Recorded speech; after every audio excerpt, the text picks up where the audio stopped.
क्या नाम है, कहाँ के रहने वाले हैं, क्यों केस हुआ था? सर मैं सुधीर कुमार, ग्राम बारामपुर दक्षिणी, थाना गीडा, जनपद गोरखपुर का निवासी हूँ। मैं बहुत त्रस्त हूँ, मैं बहुत परेशान हूँ। मेरे गांव की एक पुश्तैनी जमीन है जिस पर मेरा बाउंड्री वाल है 10 से 12 फीट, और उसमें सारा साग सब्जी, नेनुआ, भिंडी, सरपुतिया या मक्का बोया गया था। अपना ताला मार के घर आ जाया करते थे हम लोग रोजाना। 1970 से जमीन हमारे कब्जे में थी। 80% गांव वाले जानते हैं, और किसी को पूछने पर बताएंगे भी किसकी जमीन है। हम लोग रोजाना आते जाते थे। एक दिन बगल का ही एक दबंग व्यक्ति, जिसको बहुत परिवार बड़ा है, हम लोग को अकेला समझ करके फर्जी कागज बनवा करके बोल रहा है कि ये जमीन मेरे पिताजी के नाम पर पट्टा है 3 डिसमिल। और डी की जमीन की कौन सी पट्टा होती है? पट्टा उसका होता है जो भूमिहीन होता है। जब आप पहले से 20 डिसमिल छका करके उस पर घर बनाए हो, तो मेरी जमीन कब्जा करने के लिए वो भी पूरा राधे श्याम, राधे श्याम निषाद, पुत्र गोमती निषाद। उसके 4 भाई सुगन, मुगन और मुन्ना है। साथ में उसके पटदारी के लोग भी मिले हुए हैं, ताकि दबंगई से बलपूर्वक इनका जमीन कब्जा कर लिया जाए। ये क्या करते हैं? एक शराब वराब पीते हैं, शराब बनाते हैं, या मजदूरी करते हैं। दिन भर इनका पैसा ही है जेल आना जेल जाना।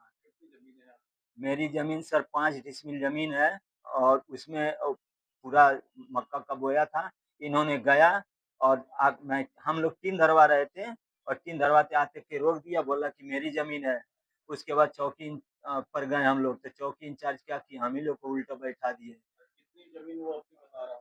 वो बता रहे हैं कि 3 डिसमिल जमीन हमारे दादाजी के नाम, पिताजी के नाम पट्टा है। चौकी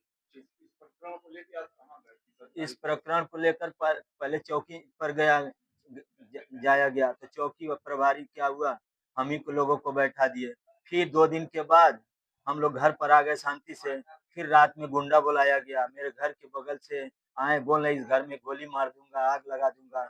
तो हम लोग गांव का भला हुआ कि गांव लोग इन लोगों को खदेड़ दिए। उसमें से 3 लोग पकड़ाए और उनका चालान कर दिए। उसके बाद हम लोग को भी उसी में चालान कर दिए, 2 लोगों का परिवार में। फिर मामला कुछ शांत हुआ। फिर उसके बाद आ गए एक दिन, मेरा फसल पूरा काट के बर्बाद कर दिए, फेंक दिए। मेरा टीन सेट का जो भी मटेरियल था वो भी उठा करके फेंक दिए, चौकी रखा था फेंक दिए, ताला मार दिए, मेरा गेट पे जो नाम लिखा था पिताजी का वो भी मिटा दिए। कहने का मतलब है कि प्रकरण को लेकर आप किसी उच्च अधिकारी से मिले थे, एसपी साहब से मिले, एडीएम सिटी से मिले, वहाँ थाना थाना अध्यक्ष से भी मिला गया, थाना दिवस में भी गया। वहाँ से बोले कि ठीक है आपका काम होगा, आपका काम होगा, यही बोला जा रहा है। कुछ काम नहीं हो रहा, चौकी प्रभारी भी नहीं कुछ कर रहे हैं। सर मैं ही चाहता हूँ कि मेरे बाप दादा की जमीन बचा लीजिए, मेरा पूरा परिवार दहशत में है। हम लोग मर जाएंगे, और कुछ भी घटना हुआ तो इसका जिम्मेदार चौकी प्रभारी होंगे, क्योंकि इनको पहले से अवगत है। ये कुछ एक्शन नहीं लिए, बार बार घटनाएं हो रही हैं, घर पे गुंडे आ रहे हैं मारने के लिए, डरा धमका रहे हैं। क्योंकि 23 तारीख को